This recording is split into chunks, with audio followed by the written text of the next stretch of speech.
Hello students, कैसे हैं आप लोग? स्टूडेंट्स, अक्सर सीबीएसई आपसे पूछता है जब आप एग्ज़ाम देते हो। सीबीएसई आपसे पूछता है एग्ज़ामिनेशन में कि अगर जीडीपी ग्रोथ हो रहा है तो क्या सोशल वेलफेयर भी बढ़ेगा। अगर जीडीपी बढ़ रहा है किसी भी कंट्री का तो क्या सोशल वेलफेयर भी बढ़ेगा।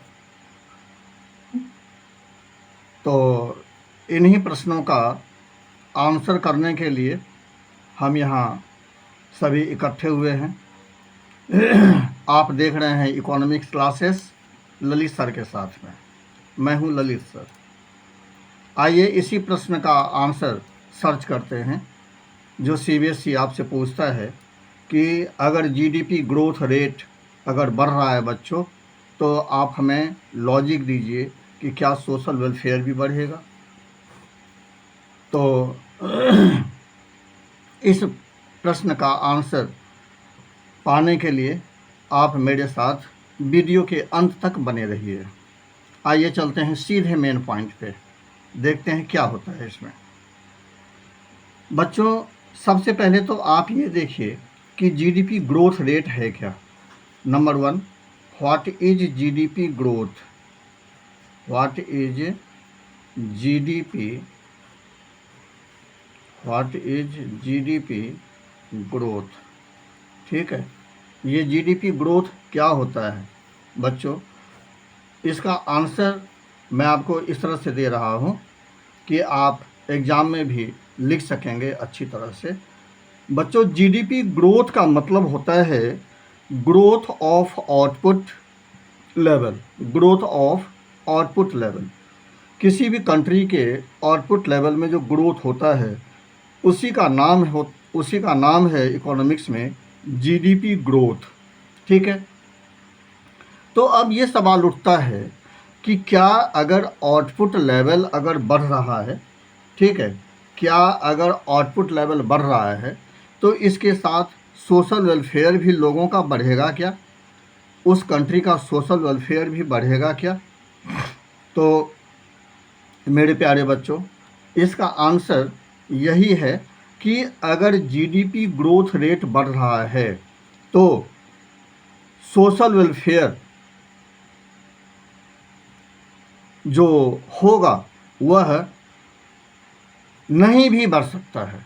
मतलब ये हुआ कि अगर जीडीपी ग्रोथ रेट बढ़ रहा है तो यह कोई ज़रूरी नहीं है कि सोशल वेलफेयर भी बढ़ेगा। ठीक, अब आप पूछेंगे कि ऐसा क्यों। Why does it happen if GDP growth rate increases, if level of output increases, then why does social welfare not increase? Why does social welfare not increase? Social welfare क्यों नहीं बढ़ता है। तो मेरे प्यारे बच्चों, इस प्रश्न का आंसर इसके लिमिटेशन में छिपा हुआ है। ठीक है, इसके लिमिटेशन को ध्यान से देखिएगा, ध्यान से मुझे सुना करिए। ठीक है, मैं बीच बीच में रुक रुक के बोलता हूँ जिससे कि आपको अच्छी तरह से समझ में आ जाए। ठीक है, तो जैसा कि क्वेश्चन है कि if GDP growth rate increases social welfare also increases, is it possible. इसका सीधा आंसर है it cannot be possible because due to having some limitations regarding it, if GDP growth rate increases, it is not compulsory that social welfare will also increase because of the following limitations। ठीक है, अब ये limitations क्या क्या हैं, कौन कौन से limitations हैं। तो मेरे प्यारे बच्चों, इसका जो पहला लिमिटेशन है वह है आपका स्ट्रक्चर ऑफ जीडीपी। इसका जो पहला लिमिटेशन है, ठीक है, इसका जो यहाँ पर आप लिमिटेशन लिखें, लिमिटेशंस, इसका जो पहला लिमिटेशन है, जो इसका फर्स्ट लिमिटेशन है वह है आपका structure of GDP. Structure of GDP. ठीक है, अब स्ट्रक्चर ऑफ जीडीपी का क्या मतलब होता है मेरे प्यारे बच्चों? स्ट्रक्चर ऑफ जीडीपी का मतलब ये होता है कि what kinds of goods are going to be produced, किस तरह का गुड्स प्रोड्यूस किया जा रहा है। ठीक है, यह डिपेंड करता है कि अगर प्रॉपर तरीके से, अगर प्रॉपर गुड्स रिक्वायरमेंट के अकॉर्डिंग अगर प्रोड्यूस किया जा रहा है तो ऐसे में सोशल वेलफेयर बढ़ेगा। ठीक है, ऐसे में जीडीपी ग्रोथ रेट के साथ साथ सोशल वेलफेयर बढ़ेगा। लेकिन यहाँ पर लेकिन वाली बात आती है, लेकिन अगर गुड्स का प्रोडक्शन प्रॉपर नहीं है, ठीक है, उसका स्ट्रक्चर अगर प्रॉपर नहीं है, तो in this situation although GDP growth rate will increase, output level will increase, but with increase in output level social welfare will not increase। for example, मान के चलिए कि किसी भी कंट्री को आवश्यकता है कंज्यूमर गुड्स की, ध्यान से सुनिए, किसी भी कंट्री के लोगों को आवश्यकता है कंज्यूमर गुड्स की, लेकिन अगर कंज्यूमर गुड्स की जगह अगर वार गुड्स जैसे गन्स, जैसे पिस्टल्स, ठीक है, जैसे राइफल्स, जैसे एटम बॉम्ब्स, ठीक है, यानी कि अगर आर्म गुड्स अगर प्रोड्यूस कर रही है कोई भी सरकार, कोई भी गवर्नमेंट, अगर कंज्यूमर गुड्स की जगह अगर आर्म गुड्स अगर प्रोड्यूस कर रही है, तो ऐसे में आउटपुट लेवल तो बढ़ेगा लेकिन सोशल वेलफेयर उतनी ही तेज़ी से घटेगा। यह भी हो सकता है, it is possible that with an increase in output level there might be the situation of starvation, यानी ऐसे में भूखमरी की समस्या भी हो सकती है, जो सुनने में बिल्कुल ही पैराडॉक्सियल लग रहा है। ठीक है, अतः हम कह सकते हैं कि अगर स्ट्रक्चर ऑफ जीडीपी प्रॉपर नहीं है तो जीडीपी ग्रोथ रेट चाहे कितना भी बढ़ जाएगा, सोशल वेलफेयर उतनी ही तेज़ी से नीचे आएगा। क्लियर है? ठीक है, इसका जो सेकेंड जो है मेरे प्यारे बच्चों, इसका जो सेकेंड लिमिटेशन है वह है आपका, जो सेकेंड लिमिटेशन होगा इसका वह है आपका डिस्ट्रीब्यूशन ऑफ जीडीपी।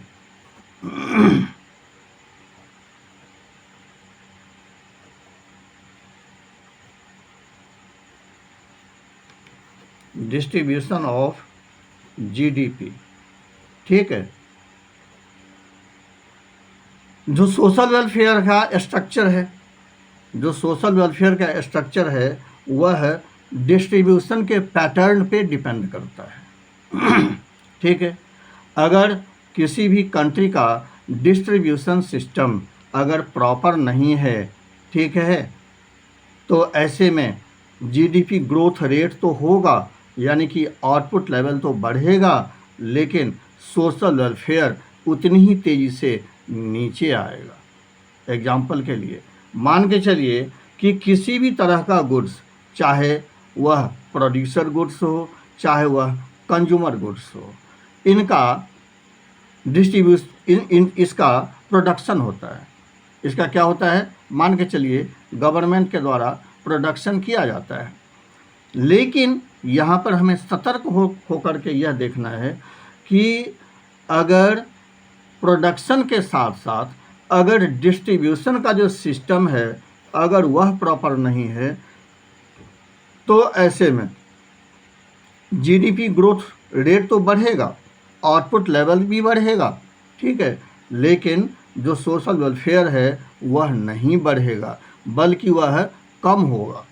ठीक है, एग्जाम्पल के लिए अगर कंज्यूमर गुड्स है अथवा कैपिटल गुड्स है अथवा प्रोड्यूसर गुड्स है, अगर उसका प्रोडक्शन बढ़ रहा है, ठीक है, लेकिन उसका एक बहुत बड़ा हिस्सा किसी दूसरे क्लास के लोगों के द्वारा, आई मीन रिचर सेक्शन के द्वारा अगर कैप्चर कर लिया जाता है, तो ऐसे में आपको जानना चाहिए कि availability for these goods will become minimum.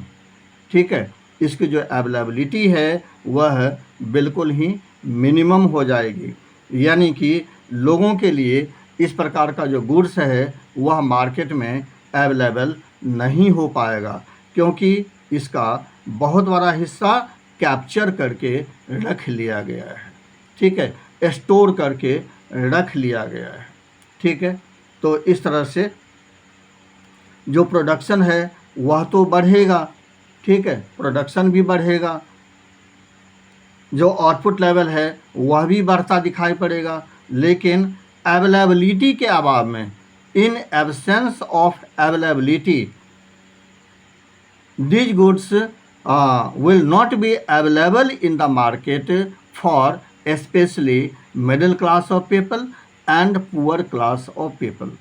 तो ऐसे में अगर गुड्स की अवेलेबिलिटी नहीं होगी तो क्या होगा, लोगों का जो रिक्वायरमेंट है वह भी फुलफिल नहीं हो पाएगा, एंड जो सोशल वेलफेयर है वह उतने ही तरीके से नीचे आएगा।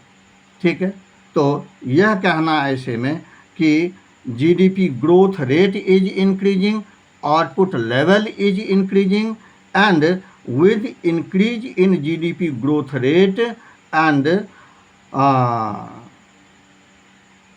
Output, social welfare also increases, it's not a fact, it might be wrong।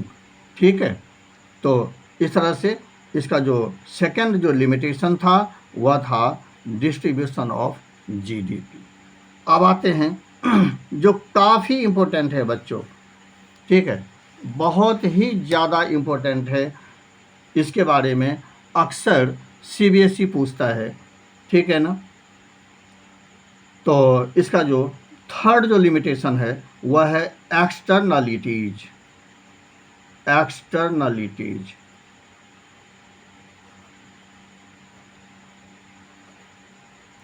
Externalities.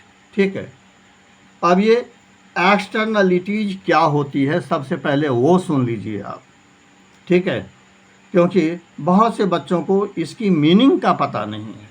ठीक है, कि यह एक्सटर्नलिटीज क्या होती है। मेरे प्यारे बच्चों, एक्सटर्नलिटीज एक ऐसा सिचुएशन होता है सोसाइटी का, इकोनॉमी का, एक ऐसा सिचुएशन होता है जिसमें जो कुछ लोग हैं, ठीक है, वह हम आपके लिए अच्छे भी करते हैं, एंड कुछ लोगों की वजह से जो इकोनॉमी है, ठीक है, उस पर बैड इफेक्ट भी पड़ता है। ठीक, तो ऐसी स्थिति में अगर कुछ लोग हमारे लिए अच्छे कर रहे हैं, ठीक है, न तो उन्हें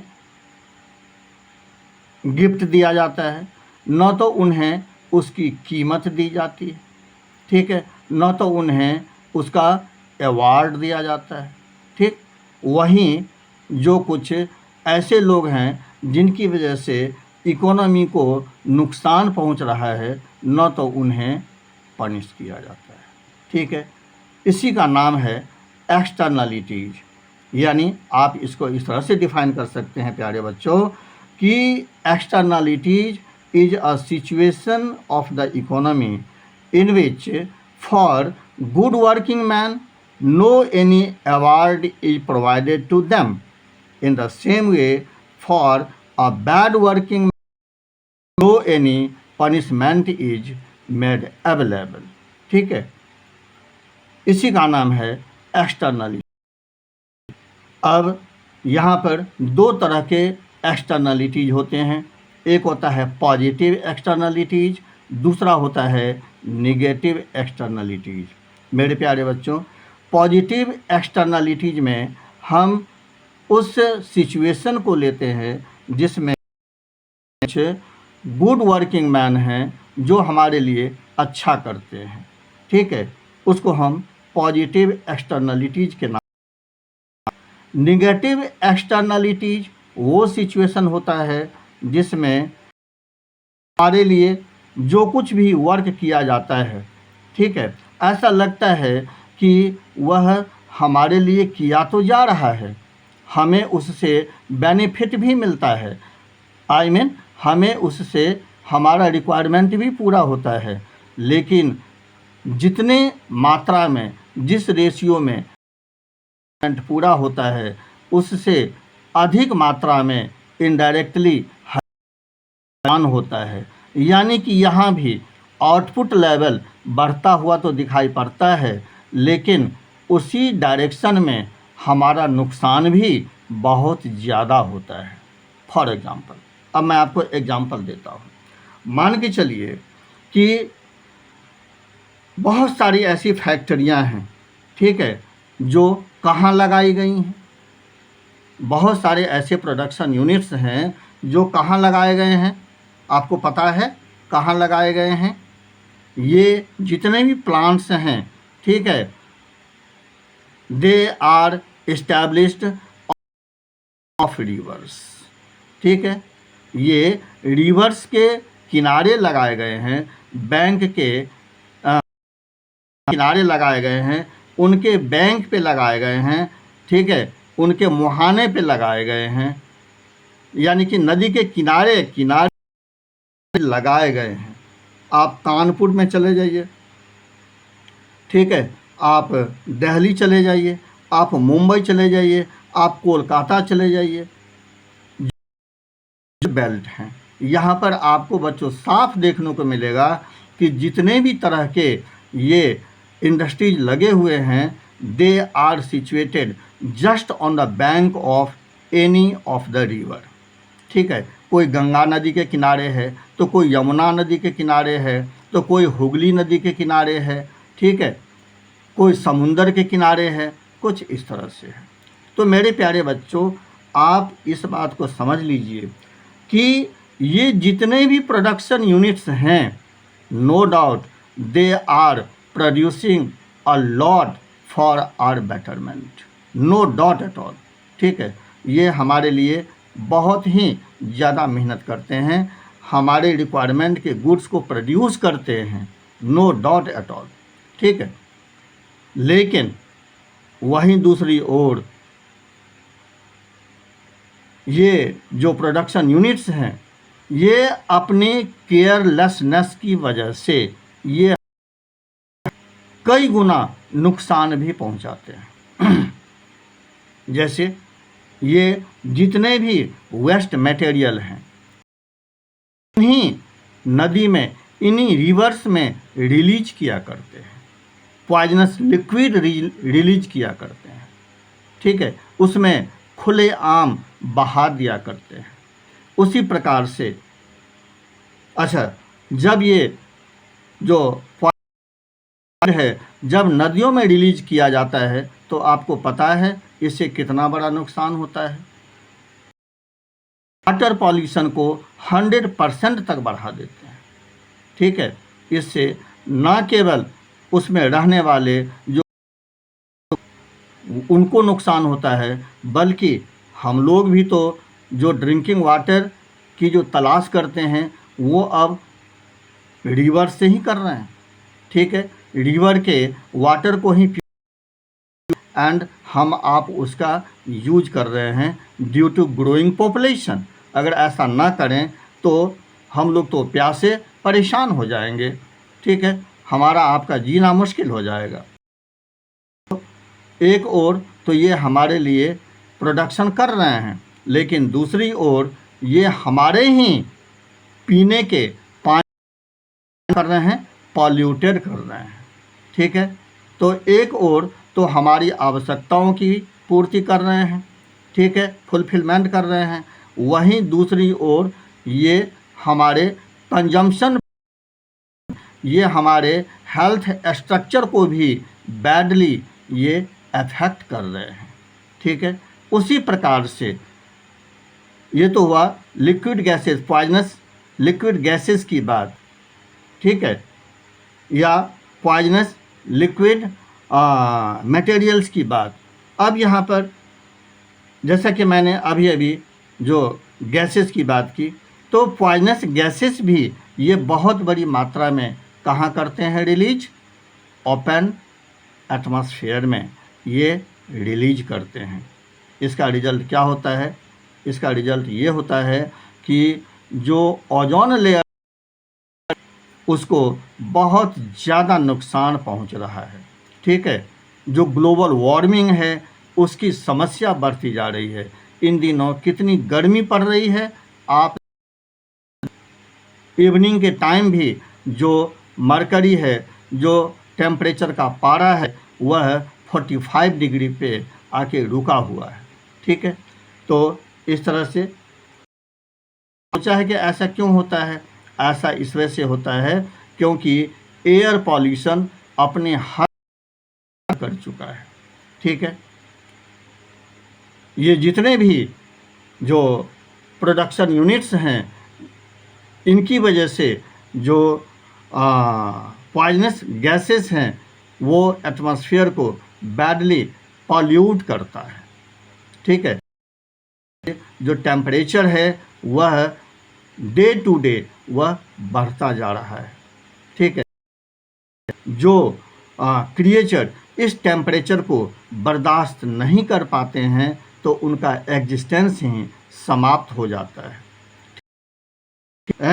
तो इस तरह से जो नेगेटिव एक्सटर्नलिटीज है, तो इसमें आपने देखा कि एक और जहां ये प्रोडक्शन यूनिट्स हमारे लिए बहुत कुछ करते हैं, ठीक है, हमारे आपके रिक्वायरमेंट को पूरा करने के लिए प्रोडक्शन का वर्क दिन रात क्या करते हैं, वहीं दूसरी ओर हमारे आपके ज़िंदगी के साथ भी खेल रहे हैं।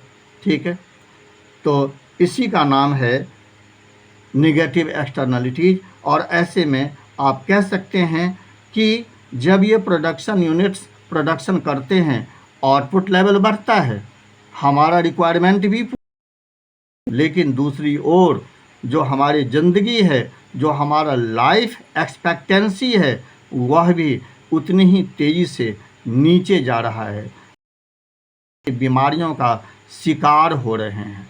ठीक है, तो यह कह देना कि आउटपुट लेवल इंक्रीज होने के साथ साथ सोशल वेलफेयर भी इंक्रीज होता है, यह कहना बिल्कुल ही सरासर गलत होगा। तो इस तरह से क्वेश्चन के आंसर के रूप में हम कह सकते हैं, ठीक है, एक कंक्लूजन के रूप में कह सकते हैं कि with the increase of GDP growth rate and output level there cannot be increased. Okay, तो मेरे प्यारे बच्चों, उम्मीद है कि इस वीडियो से आपको काफ़ी फ़ायदा हुआ होगा। और मैं आपको फिर से कह रहा हूँ, ऐसा टॉपिक है जिससे ज़रूर क्वेश्चन आएगा, हर हाल में क्वेश्चन आएगा। ठीक है, मैं आपको 100% की ठीक है ना, बिल्कुल। तो चलिए फिर हम लोग दूसरे वीडियो में दूसरे इम्पोर्टेंट टॉपिक के साथ, till the time, good bye.